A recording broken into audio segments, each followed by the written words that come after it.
अनमोल मोती कार्यक्रम में आपका स्वागत है। ओम शांति। ये स्वाभाविक है कि हर पिता अपनी संतान को सुखी ही देखना चाहता है। कोई भी पिता अपनी संतान को दुख नहीं दे सकता। कोई भी रचयिता अपनी रचना को नुकसान नहीं कर सकता। तो अगर पिता, सांसारिक पिता भी अपने बच्चों को कभी दुख नहीं दे सकता, तो हम परमात्मा को तो परम पिता, परम आत्मा कहते हैं और परम प्रिय कहते हैं। जितने भी पिता हैं उनमें सबसे ज़्यादा प्रिय पिता हम परमात्मा को कहते हैं। जैसे अंग्रेज़ी भाषा में 3 डिग्रीज होती हैं, डियर, डियरर और डियरेस्ट। तो डियरेस्ट डिग्री परम प्रिय, वो हम परमात्मा के लिए ही लगाते हैं। शारीरिक पिता को हम डियर फादर कहेंगे और जिसका कोई धर्म पिता है उसको व्यक्ति डियरर फादर कहेगा, डियर फादर से ऊपर गिनेगा। लेकिन परम पिता को हम परम प्रिय पिता कहते हैं। तो परम प्रिय पिता की हम संतान भी परम प्रिय होंगे। अब ऐसी स्थिति में प्रश्न पैदा होता है कि भगवान ने हमें दुख की दुनिया में क्यों भेजा? दुख की दुनिया भगवान ने रची ही क्यों? और ये प्रश्न दिनों दिन और बड़ा होता जाता है, क्योंकि आज का मानव केवल दुखी ही नहीं, महादुखी है। क्या ये आश्चर्य की बात नहीं कि आज के विश्व में प्रत्येक प्राणी, हर प्राणी, एक भी छूटा हुआ नहीं जो जीवन में किसी न किसी प्रकार का दुख, एक बाहर का दुख होता है, शारीरिक दुख होता है, आंतरिक दुख जो उसके मन को सदा दुखी रखता है, अशांत रखता है, तनाव में रखता है, चिंता में रखता है, भय में रखता है, असुरक्षा में रखता है। ऐसी दुनिया एक भी प्राणी बचा हुआ नहीं है। और लाख प्रयत्न करने के बाद भी हम देखते हैं दुख बढ़ता जाता है। और आज तो इसकी अति हो गई है। लोग दुख से छुटकारा पाने की चेष्टा में ही सारा जीवन बिता देते हैं। जीवन चला जाता है लेकिन दुख नहीं जाता। तो व्यक्ति के मन में प्रश्न पैदा होता है कि भगवान ने ऐसी दुख की दुनिया रची ही क्यों और अपनी प्रिय संतान को उसमें दुख भोगने के लिए क्यों भेजा? और जब हम इतने दुखी हैं तो हमारा परम प्रिय पिता जो सर्वशक्तिमान है वो हमें बचा क्यों नहीं लेता इस दुख से? इस प्रश्न पर हमें गौर से विचार करना चाहिए। पहले तो हमें ये सोचना चाहिए कि परमात्मा ने जब दुनिया रची होगी तो क्या दुख की दुनिया रची होगी या सुख की दुनिया रची होगी, या दुख और सुख की मिली हुई दुनिया रची होगी जिसमें दुख भी था और सुख भी था। अब जैसे हमने संसारिक पिता का उदाहरण लिया कि कोई भी संसारिक पिता अपनी संतान को दुख नहीं दे सकता, इसी प्रकार से कोई भी रचयिता, किसी भी चीज़ का रचयिता पुरानी चीज़ नहीं रच सकता। और पुरानी चीज़ ही दुख देती है, नई चीज़ सदा सुख देती है। तो जब दुनिया का कोई भी रचयिता पुरानी चीज़ नहीं रच सकता और नई ही रचता है तो अवश्य ही नई चीज़ सुख देती होगी। कोई बिल्डर नया मकान आपको बना के देता है, उस समय तो वो नया ही कहलाता है, उसको पुराना मकान तो नहीं कहेंगे। काफ़ी समय तक वो नया मकान रहता है और उसमें किसी प्रकार की कोई उस मकान के द्वारा दुख मिलने की बात नहीं होती। कोई कंपनी मोटर कार बनाती है, नई मोटर कार बनाती है। आजकल तो इतनी बढ़िया मोटर कार बनती हैं कि छोटे छोटे बच्चे भी उनको चलाते हैं, कभी उनको कोई मोटर को खोलने की, इंजन खोलने की भी आवश्यकता नहीं पड़ती। तो जब दुनिया में भी नई चीज़ सुखदायी होती है तो रचयिता परमात्मा ने जब दुनिया रची होगी तो कैसी रची होगी। अगर आज हम कहते हैं महादुखी दुनिया है तो नई दुनिया फिर महासुखी अति अथाह सुख की दुनिया भगवान ने रची होगी। एक तो वो रचयिता परमात्मा परफेक्ट है, उसकी रचना भी परफेक्ट हो गई। और हम सुनते आए हैं कि परमात्मा ने सतयुग रचा था, नई दुनिया रची थी जिसको स्वर्ग लोक कहते थे। और ये कोई कल्पना नहीं है। आज जबकि सतयुग चला गया, त्रेता चला गया, द्वापर बीत गया, कलयुग का भी अंत घोर कलयुग आ गया है, आज भी उस दुनिया की जो सुख की दुनिया थी उसकी निशानियाँ आज भी भारत देश में बहुत सारे देश में पाई जाती हैं।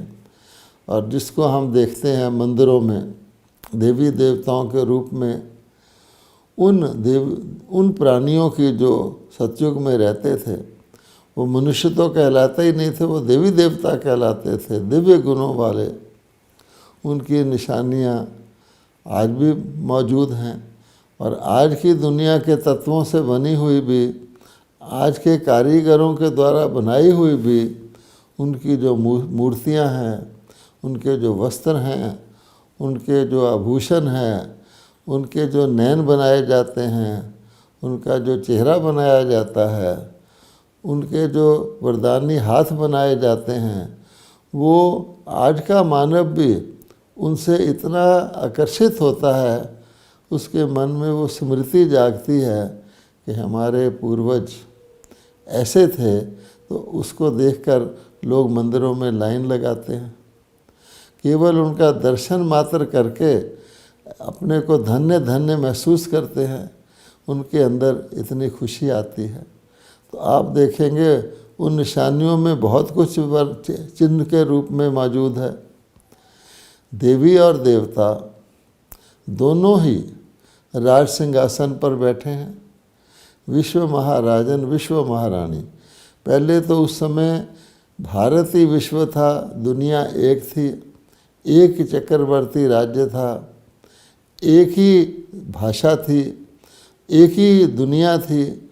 और उसमें दोनों महाराजन महारानी बराबर बराबर, अर्थात वहाँ जेंडर इक्वालिटी थी, राज सिंहासन पर बैठे हैं और इतने सुशोभित और सुसज्जित हैं जितना आज का मानव उनके लिए आभूषण तैयार कर सकता है। आप जानते हैं कि बड़े बड़े सेठ देवी देवताओं के लिए अनेक सेट जो हैं वस्त्रों के और आभूषणों के बनवाते हैं, जो मंदिरों में रखे रहते हैं। वो बनवा करके प्रसन्न होते हैं कि हमने देवी देवताओं के लिए ये चीज़ें बनवाईं। और फिर आप देखेंगे कि यथा राजा रानी तथा प्रजा कहा हुआ है कि सभी धन धान्य संपन्न होते हैं, सभी सदा सुखी होते हैं, सभी की आयु पूरी होती है, कोई रोग शोक वहाँ नहीं होता। हम प्राचीन भारत की महिमा तो अच्छी तरह जानते हैं कि वहाँ क्या कहा गया है। भारत को सोने की चिड़िया कहा गया है, प्रॉस्पेरिटी इतनी कि दूध और घी की नदियाँ कहा गया है, अहिंसा इतनी, प्रेम इतना कि शेर और गाय भी एक घाट पर पानी पीते दिखाए गए हैं। तो इसलिए ये सारी बातें फिर उन देवी देवताओं के कोई मंत्री नहीं हैं, कोई एडवाइज़र नहीं हैं, कोई वज़ीर नहीं है, क्योंकि राजा की मत सर्वश्रेष्ठ है, वहाँ कोई न्यायालय नहीं है, कोई पुलिस नहीं है, कुछ भी नहीं है।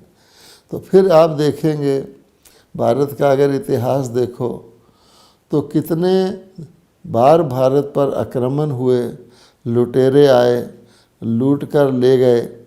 भारत ने तो कभी किसी देश पर आक्रमण नहीं किया। बहुत सारे इतिहासकार, स्वयं हमारे पूर्व प्रेसिडेंट डॉक्टर अब्दुल कलाम पूछा करते थे कि क्या कारण है कि भारत ने कभी किसी देश पर आक्रमण नहीं किया। भारत को ढूंढते ढूंढते कोलंबस की बात आती है कि वो भारत को ढूंढने निकला था और अमेरिका पहुंच गया। अर्थात भारत में लोग हर आना चाहता था और इस देश की इसकी दिव्यता को देखना चाहता था। अब क्वेश्चन ये पैदा होता है कि जब भगवान ने इतनी धन धान्य संपन्न दैवी संपदा की दुनिया रची, फिर दुख कहाँ से आ गया? दुख कब शुरू हुआ? हुआ तो शुरू है ज़रूर।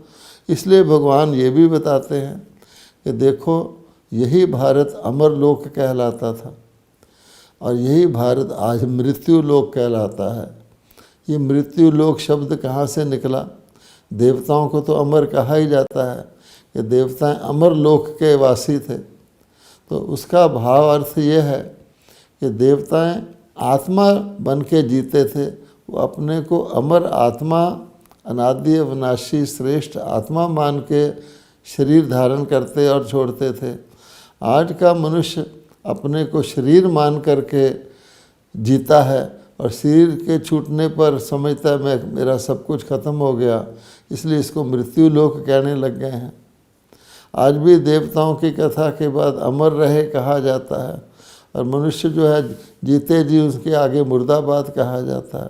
तो एक ऐसा काल आता है, दुनिया की हर चीज़ के अंदर दो भाग होते हैं, एक उसका नया भाग और एक पुराना भाग। एक ऐसा समय आता है जबकि जो देवता थे वो देह अभिमान में आ जाते हैं, अपने आप को धीरे धीरे जन्म लेते लेते आत्मा की बजाय शरीर जिसके द्वारा वो कर्म करते हैं मानने लगते हैं और देह अभिमान आने के कारण से उनके अंदर जो उनका सारा दृष्टिकोण है वो दैहिक हो जाता है।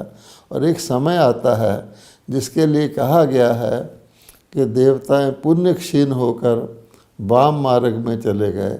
अर्थात सारे ही धर्मों के इतिहास में ये आता है कि मानव ने, मनुष्य पुरुष और स्त्री ने गलती की, महान भूल की, मौलिक भूल की, जिसके कारण वो पैराडाइज से उनका जो स्वर्ग था वो छिन गया और वो नरक में आ गए। और वो थी विकार, काम विकार। अर्थात उनकी संतान उत्पत्ति जो थी वो शरीरों के भान के कारण काम विकार से पैदा शुरू हो गई। इसी को पतितपना कहा गया है, इसी को देवताओं के दिव्यता का लॉस कहा गया है और तब से ही दुख शुरू होता है, क्योंकि विकार ही दुख के कारण हैं। और धीरे धीरे ये देव अभिमान जितना जितना बढ़ता गया, विकार बढ़ते गए, दुख भी बढ़ता गया। परंतु धीरे धीरे धीरे धीरे द्वापर से शुरू हुआ। कोई भी गीता पढ़ ले तो वहाँ साफ साफ लिखा हुआ है कि काम विकार की उत्पत्ति रजोगुण से होती है। अर्थात इससे पहले के सतोगुण में देवताओं की दुनिया में काम विकार नहीं होता। फिर धीरे धीरे काम विकार कलयुग में आके बहुत विकराल रूप ले लेता है और लोग दुखी हो जाते हैं। और काम विकार का सबसे दुष्प्रभाव नारी पर पड़ता है, तो महिला पर अत्याचार होने लगते हैं। और द्रौपदी के लिए कहा गया, द्रौपदी का चीर भगवान ने बढ़ाया। महिलाएं, भारत माताएं, भारत की बेटियां पुकारती हैं भगवान को कि हमें ये देखो दुष्ट लोग जो है काम विकार में गिरा रहे हैं। और जो हमारे उस समय के विद्वान होते हैं वो भी ये सोचकर दुख का कारण क्या है, तो दुख का कारण काम विकार की बजाय वो नारी को ही दुख का कारण कह देते हैं। तो नारी नरक का द्वार है, नारी माया का रूप है, नारी पिशाचिनी है। आज की गीता में भी लिखा हुआ है नारी की शूद्र से, चंडाल से तुलना की गई है। अब आप बताइए, जब ऐसी सृष्टि हो जाती है तो भारत पावन से पतित हो जाता है, और पतित के कारण भारत दुखी और मोहताज हो जाता है। फिर भी भारतवासियों के अंदर पावन जीवन की एक इच्छा रहती है, और वो अंदर से समझते हैं कि हम पतित तो बन गए हैं, लेकिन पावन बनने से हमारे अंदर श्रेष्ठता और दिव्यता आ सकती है।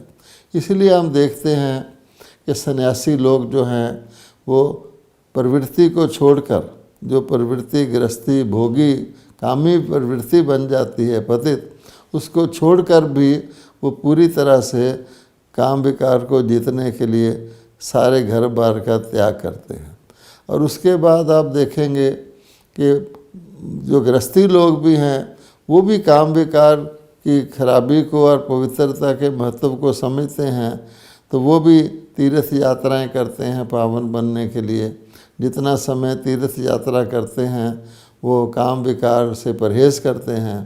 कई ऐसे भारत के अंदर पावन पर्व त्यौहार बनाए गए हैं जिनके दौरान भी मनुष्य गृहस्थी लोग पवित्रता की पालना करते हैं। लेकिन ये इस प्रकार से है जैसे कोई रेगिस्तान में गुलाब उगाना चाहे। जब सारी दुनिया का सारा वातावरण ही पतित है, सारे देह अभिमान वाले हैं, मनुष्यों की दृष्टि ही बुरी हो जाती है, उस समय फिर इस तरह की मेहनत करके हट करके आर्टिफिशियल तरीके से बहुत थोड़े लोग ही पवित्र रह सकते हैं, लेकिन सारे देश और सारी मानवता और सारे समाज तो काम विकार से ग्रसित ही हो जाता है। इसलिए भगवान कहते हैं कि सारी प्रवृत्ति, सारा ग्रस्त जो पतित प्रवृत्ति हो जाती है, विकारी प्रवृत्ति हो जाती है, जो ग्रस्त कभी आश्रम था, शुद्ध था, उसको हम जंजाल कहने लग जाते हैं, तो उस वक़्त फिर परमात्मा कहते हैं कि उस सारी प्रवृत्ति को जब तक परिवर्तित ना किया जाए, सारे समाज के अंदर पवित्रता न लाई जाए, तब तक पुनः भारत सुखी नहीं हो सकता। तो उस पिता को फिर तरस आता है, और इसलिए परमात्मा कहते हैं कि मैं स्वयं, जो मुझे आप परम पिता परमात्मा कह के याद करते रहे, मैं धरती पर अवतरित होकर माता पिता का रूप धारण करता हूँ। ये बहुत इम्पोर्टेंट है कि माता पिता का रूप भगवान लेते हैं। और अगर गीता को आप खोलेंगे तो उसका जो फर्स्ट पेज है उस पर ही लिखा हुआ है, तमेव माताश्च पिता तमेव। सिख लोग भी कहते हैं तो माता पिता हम बालक तेरे। अब ये माता का महत्व हमें समझना बहुत आवश्यक है। बिना माता के पिता हो ही नहीं सकता, बिना माता के परिवार भी नहीं हो सकता। तो भगवान कहते हैं मैं ही आकर के फिर धरती पर माता को अडॉप्ट करता हूँ। हमेशा आप देखेंगे माता अडॉप्ट की जाती है, किसी भी परिवार में माता दूसरे घर से आती है। तो माता भगवान शरीर को धारण करने के लिए जन्म नहीं लेते हैं, लेकिन एक मनुष्य के शरीर में अवतरित होते हैं और उसका नाम ब्रह्मा रखते हैं। तो ब्रह्मा रूपी माता के द्वारा परमात्मा अन्य आत्माओं को अडॉप्ट करते हैं, क्योंकि जिसके संतान एक तो शारीरिक संतान होती है, लेकिन गीता में कहा गया कि प्रजा सहित ब्रह्मा के द्वारा यज्ञ रचा जाता है। तो प्रजा का अर्थ क्या है कि जो परमात्मा जिनको ब्रह्मा के द्वारा शारीरिक रूप से नहीं आत्मिक रूप से अडॉप्ट करते हैं, उनको फिर परमात्मा आके ज्ञान देते हैं। और आप देखेंगे शास्त्रों में लिखा हुआ है कि परमात्मा ही ज्ञान के सागर हैं, उनके पास ही सत्य ज्ञान है। उस ज्ञान को अमृत कहा जाता है। उस ज्ञान को आत्मा धारण करके पुनः सचमुच आत्मा कॉन्शियसनेस में आती है, आत्माभिमानी बनती है, जो फिर जाकर फिर आत्माभिमानी देवता अमर लोक में बैठते हैं। लेकिन भगवान कहते हैं ये शास्त्रों में कहा गया है कि सागर, ज्ञान सागर ने जब ज्ञान दिया तो उसका जो कलश था वो माताओं के ऊपर रखा गया। तो हम जानते हैं कि माताओं को हमारे भारत में मटकियाँ भरते हुए दिखाते हैं। ज्ञान का अमृत का कलश भी माता को दिया जाता है। कहते हैं अमृत का कलश माता को दिया गया, जिसको लूटने के लिए असुर लोग भी दौड़े। ऐसी ऐसी कहानियाँ हमारे भारत में हैं। और परमात्मा को आप देखेंगे गौपाल, कन्हैया, कन्याओं का पिता, और उसको वैसे भी कहते हैं, आप देखेंगे कि गौ का अर्थ कोई शारीरिक गाय नहीं है। शास्त्रों में उन्होंने लिख दिया कि भगवान ने गौशाला बनाई थी, गाय रची थी, ऐसा नहीं है, लेकिन वो माताओं का स्वरूप है, भारत माता का, इसलिए गौ को माता भी कहा जाता है। और गोपी वल्लभ भी कहते हैं। अब वल्लभ का मतलब पिता होता है, तो गोपी वल्लभ का अर्थात है कि उनके वो पिता परमात्मा आकर के उनको, माताओं को ज्ञान अमृत का कलश देते हैं। और ब्रह्मा भी एक प्रकार से अडॉप्टेड माता होती है। उसके द्वारा भगवान कहते हैं मैं ज्ञान अमृत का वितरण करवाता हूँ भारतवासियों को। और इसलिए उन्होंने उस पावन पतित पावनी माताओं को नदियों का नाम दे दिया है कि पतित पावनी नदियाँ हैं। और देखेंगे यादगार के रूप से मनुष्य गंगा, यमुना, सरस्वती, ये जितनी भी नदियां हैं, महानदी, गोदावरी, कृष्णा, कावेरी, ये सब पानी की नदियों को उन्होंने पतित पावनी गिन लिया है। लेकिन हर नदी के किनारे देवी की मूर्ति होती है, जैसे कि आप देखेंगे गंगा देवी इत्यादि। और साथ साथ एक यादगार ब्रह्मपुत्रा भी है, अर्थात वो ब्रह्मा जिसको बाबा ने माँ बनवाया भगवान ने, उसका भी यादगार है। और ब्रह्मपुत्रा और ये दोनों नदियाँ मिलकर के सागर में गंगा सागर के स्थान पर होती हैं। कहने का भाव ये है कि परमात्मा फिर जब पतित पावन बनाने के लिए कलयुग के अंत में आते हैं तो मातृशक्ति को शिव शक्ति बनाते हैं, जिसके सिंबल हैं सरस्वती, लक्ष्मी और दुर्गा। वो विद्या की देवी है, वो धन की देवी है और वो शक्ति की देवी है। तो भगवान कहते हैं इनके द्वारा मैं आकर के, जिसको कहा गया शिव ने तीसरी आँख खोलकर काम विकार को भस्म किया, तो मनुष्य आत्माओं की तीसरी आँख अर्थात उनको आत्मा का ज्ञान देकर ये देवियाँ काम विकार को भस्म करवा के पुनः भारत को पावन बनाती हैं। तो पतित पावन ही परमात्मा का काम है। और पतित से पावन बनने से हर कोई आत्मा विकारों से मुक्त होकर सुख का अनुभव इसी लोक में कर सकती है। और जब पूर्णता सुखी बन जाती है परमात्मा से योग लगा करके, तो सतयुग में पुनः देव पद की प्राप्ति करती है। ओम शांति।